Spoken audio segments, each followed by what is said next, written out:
রোগীরা কি এরকম হয় কিনা যে দৈনন্দিন যে তার কাজকর্ম, স্বাভাবিক কাজকর্ম বাধাগ্রস্ত হচ্ছে? অস্টিওআর্থ্রাইটিসের কারণে অনেক সময় আমরা প্রায়শই শুনে থাকি যে রোগীরা নামাজ পড়তে গিয়ে যে হাঁটু ভাঁজ করার যে একটি আমাদের নামাজের একটি অংশ, সেটির ক্ষেত্রে কিন্তু তারা বাধাগ্রস্ত হয়ে থাকেন। তো এই ধরনের কমপ্লেইন করে থাকে কিনা? ডেফিনেটলি যখন তার ব্যথা হয়, ব্যথার কারণে সে মুভমেন্ট রেস্ট্রিক্ট হয় এবং আর্লি স্টেজে আড়ষ্ট ভাব সেটা আস্তে আস্তে লেট স্টেজে স্টিফ হয়ে যায় এবং এই স্টিফ যখনই হয় তখন সে তার নর্মাল মুভমেন্ট করতে পারে না, যেটাকে আমরা বলি ভাঁজ করতে পারে না, এবং ভাঁজ করতে না পারলে মাটিতে বসতেও পারে না, ডেফিনেটলি বসা ওঠায় সমস্যা, নামাজে সমস্যা হয়। আচ্ছা, তো এটি নির্ণয় করবার ক্ষেত্রে কি কি পরীক্ষা নিরীক্ষা আপনারা করে থাকেন? আমরা সাধারণত রেডিওলজিক্যাল এক্সামিনেশন করি, সাধারণত এক্স রে করি এবং এক্স রে ডিফারেন্ট অ্যাঙ্গেলে আমরা বুঝতে পারি তার সমস্যাটা কি হচ্ছে। তারপরে যদি অনেক সময় প্রয়োজন পড়ে যে না কার্টিলেজ ক্ষয়টা আমি দেখে নিব যে এটা সূক্ষ্মভাবে, তখন আমরা অনেক সময় সিটি স্ক্যান অথবা এমআরআই করে থাকি। সিটি স্ক্যান বা এমআরআই কি ধরনের সমস্যা? আপনি বলছিলেন যে জয়েন্টের যে স্পেস আছে এটি রিডাকশন হয়ে যায়, অর্থাৎ যে জায়গাটুকু থাকা প্রয়োজন সেটি কমে আসে। তো কি ধরনের ফাইন্ডিংস আপনারা আশা করেন?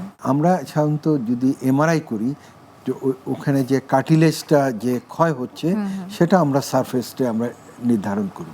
কিন্তু কিছু কিছু ক্ষেত্রে অনেকের পূর্ব কিছু ইনজুরি হিস্ট্রি থাকে, যেমন তার অ্যাক্সিডেন্ট হয় অথবা অনেক সময় লিগামেন্টেরও কিছু ইনজুরি থাকে, সেগুলো নির্ণয় করার জন্য অনেক সময় সিটি স্ক্যানের সাথে সাথে এমআরআইও আমরা করে থাকি। আমরা জানি যে যে কোনো ব্যথা উপশমের জন্য আমরা কিন্তু হট কম্প্রেশন কিংবা কোল্ড কম্প্রেশন এটি অল্টারনেটিভ করে অনেক সময় দেওয়ার যে উপদেশ সেটি দিয়ে থাকি।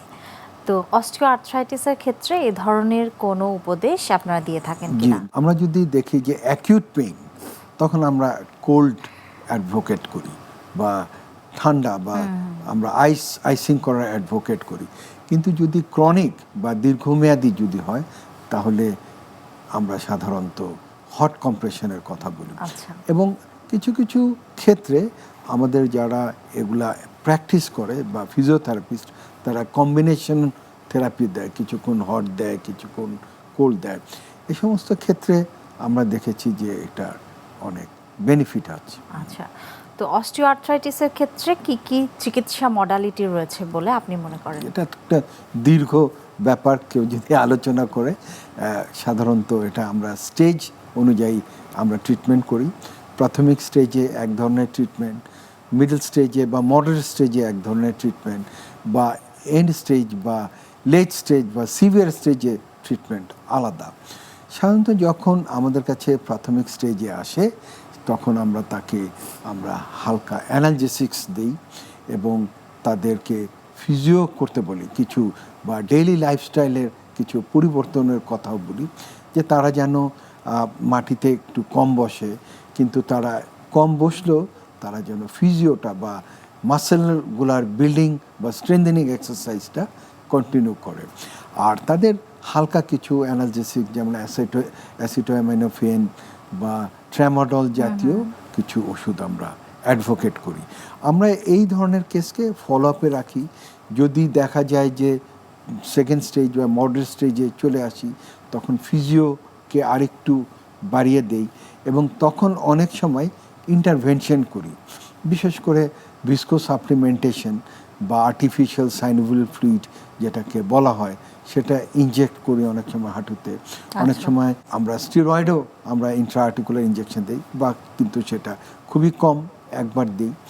আবার অনেক সময় আমাদের রিসেন্ট যেটা অ্যাডভান্স হয়েছে সেটা পিআরপি থেরাপিও দিই, প্ল্যাটলেট রিচ প্লাজমা, সেটাও হাঁটুতে আমরা সেশন ওয়াইজ আমরা দেই।